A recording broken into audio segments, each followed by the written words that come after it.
Oggi niente più scuse, si parla delle Yamaha NS5000. Unboxing, un racconto delle loro caratteristiche, un fugace ascolto perché è tradizione e una contestualizzazione del percorso che stiamo facendo e di cosa ci aspetta nelle prossime puntate.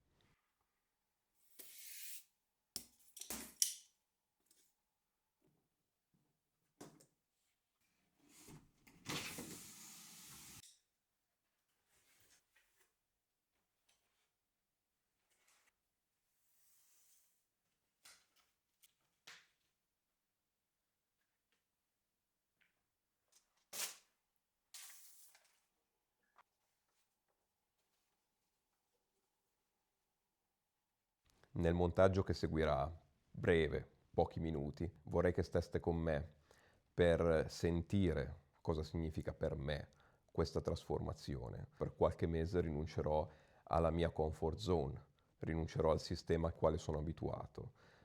Vedrete spostare oggetti, vedrete posizionare nuovi oggetti, mi vedrete alle prese con il primo allacciamento di questa nuova catena. Godetevelo con me e poi parliamone insieme.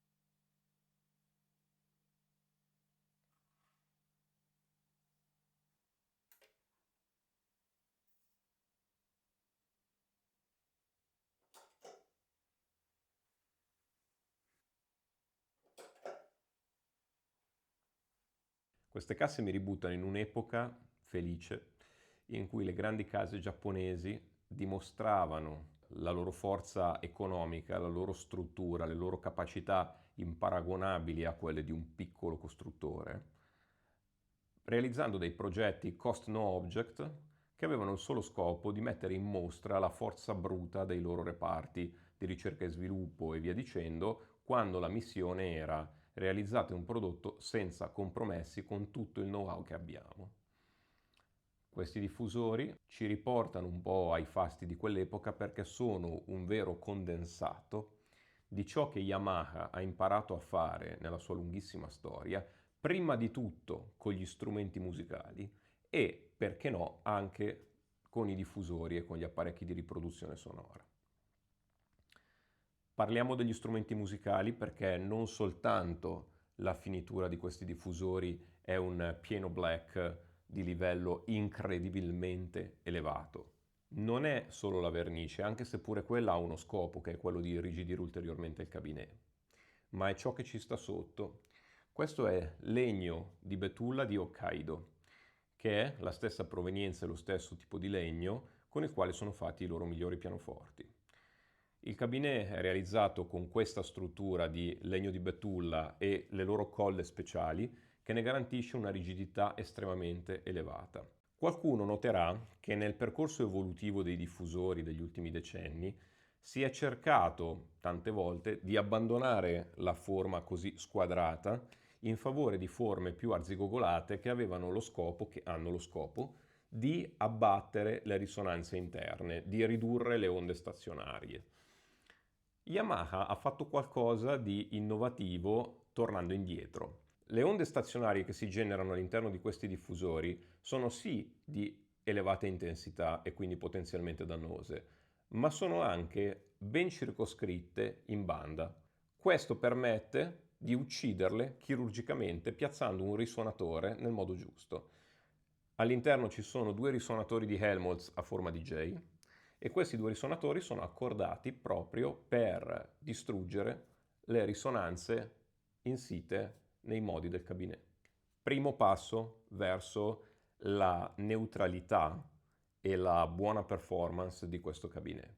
La seconda mossa per far esprimere questi altoparlanti al loro meglio è stata dotare il midrange e il tweeter di una RS chamber, una Resonance Suppression Chamber, ovvero una camera di soppressione delle risonanze, posta dietro ciascun altoparlante, in grado di uccidere l'emissione posteriore di ciascuno di essi.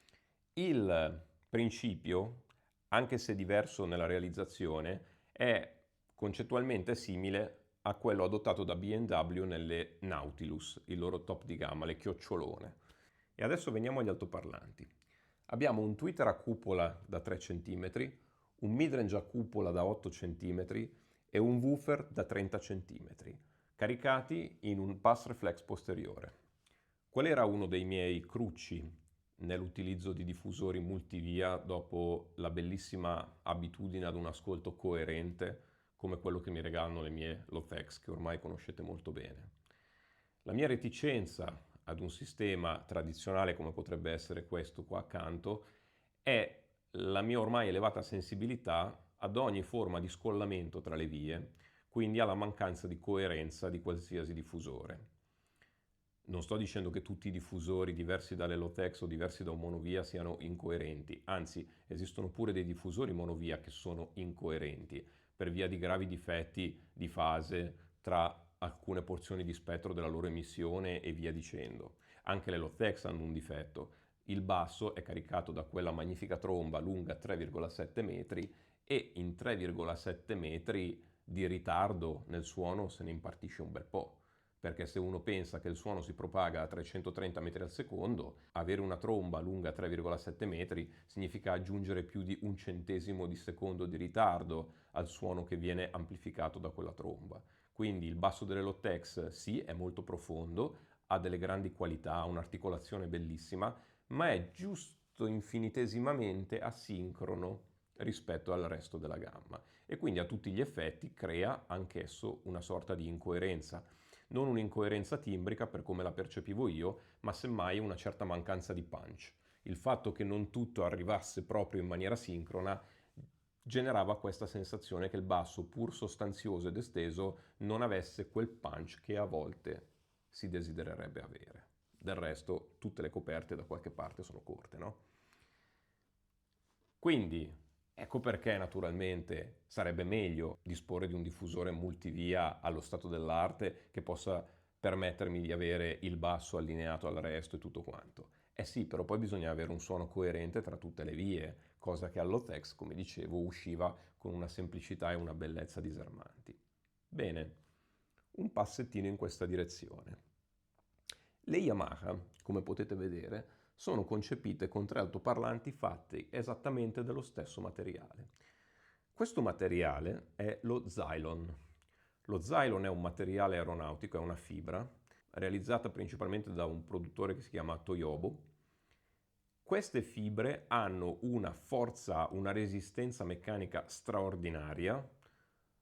Una fibra da 1,5 mm è capace di sollevare 1 tonnellata, ma hanno anche una rigidità, Yamaha la definisce velocità acustica, persino superiore a quella del berilio. Si ricorderanno i più esperti e o anziani che Yamaha negli anni 70 faceva un prodotto, la NS1000, l'antenata di queste NS5000. Quel diffusore aveva la particolarità di essere il primo al mondo realizzato con altoparlanti in berilio. Oggi realizzare altoparlanti in berilio è un po' più comune, anche se sempre attribuito ad una certa fascia alta di prodotti. All'epoca Yamaha era una grande innovatrice nel tentare questo materiale negli altoparlanti. Il berilio, tuttavia, ha dei pregi e anche dei difetti. Ad esempio, risuona un bel po'. Non ha le proprietà smorzanti di un polipropilene o della carta. Di conseguenza, il suono che produce, per quanto veloce, per quanto dettagliato, vista la rigidità e la velocità, è anche un suono a volte un po' caratterizzato dalle risonanze. Lo Zylon riesce nell'impresa, secondo Yamaha, di coniugare una rigidità ancora superiore a quella del berilio e uno smorzamento paragonabile a quello del polipropilene. Questo connubio rende un suono veloce sì, dettagliatissimo, precisissimo, ma al tempo stesso non affaticante e non artificioso, da una timbrica molto naturale. Oltretutto, le caratteristiche di questo materiale permettono di fare qualcosa che con il berillio è impossibile, ad esempio farci persino il woofer da 30 cm. E dov'è il bello di questa possibilità? Che tutti gli altoparlanti del diffusore sono accomunati dalla stessa voce. Ed ecco dove ci riagganciamo a quel ragionamento sulla coerenza. Questi diffusori sono tra i pochissimi multivia che io conosca dove possiamo dire che ogni altoparlante è fatto del medesimo materiale. Questo, che non l'ha ordinato il medico, è però sicuramente un viatico estremamente comodo e promettente per giungere ad una coerenza timbrica. Non solo, se il materiale ha questa rigidità meravigliosa, come si comporterà in un woofer? Insomma, il connubio tra resistenza, rigidità e smorzamento dovrebbe renderle precise come gli oggetti più moderni che circolano oggi e timbricamente interessanti e naturali come il meglio che si sapeva fare una volta. Vediamo se è vero? Come vi avevo anticipato, non vorrei svelare troppo del suono di questi diffusori perché non ho ad oggi, dopo così pochi giorni e l'inizio del rodaggio, non ho di certo la pretesa di poterlo sviscerare. Tuttavia, non riesco a nascondervi il sorriso per le potenzialità che hanno dimostrato sin dal primo istante in cui le ho collegate.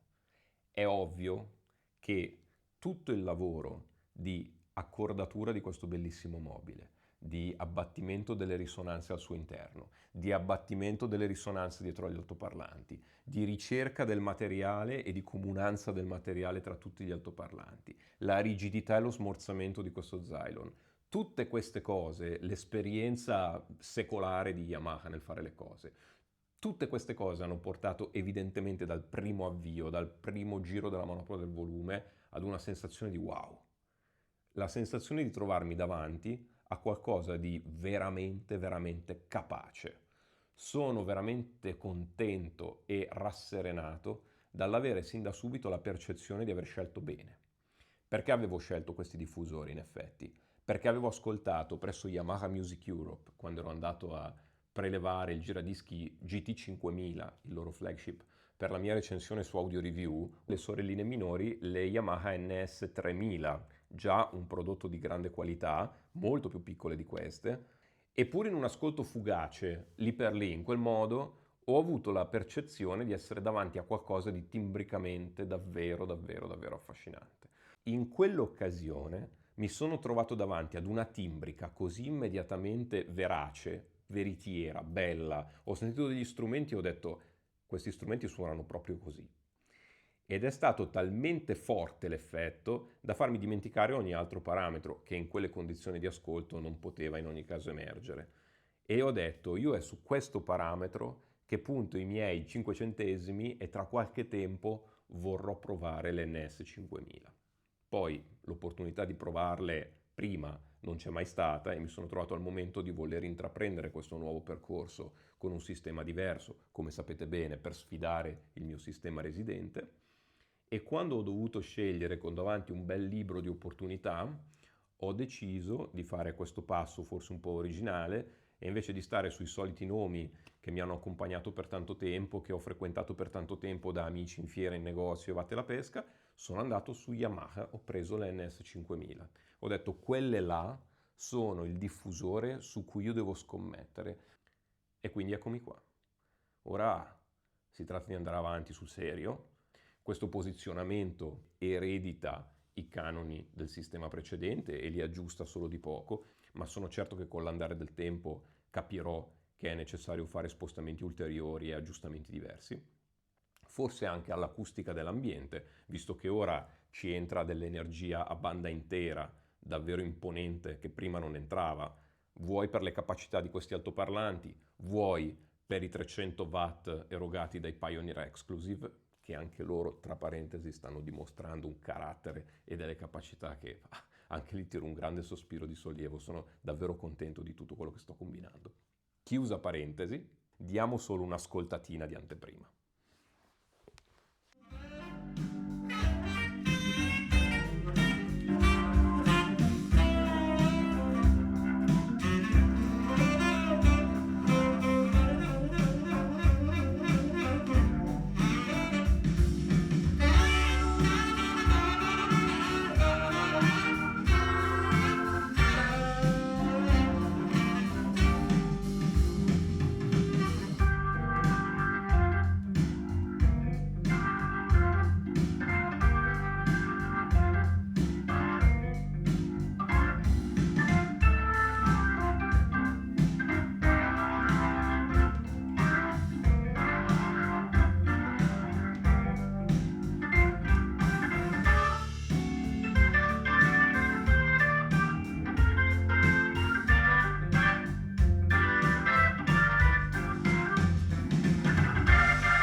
Bene, l'ascolto lo abbiamo fatto. Non voglio ora assolutamente fare una recensione perché il posizionamento è provvisorio, perché il cablaggio è provvisorio, perché tutto quello che abbiamo appena realizzato è provvisorio, assolutamente provvisorio, e perché i diffusori sono in pieno rodaggio. E nel prossimo video, tra altre 2 settimane, confido che potremo parlarne in maniera un po' più approfondita e magari raccontarvi per allora qualche altra cosa che sarà successa qui dentro.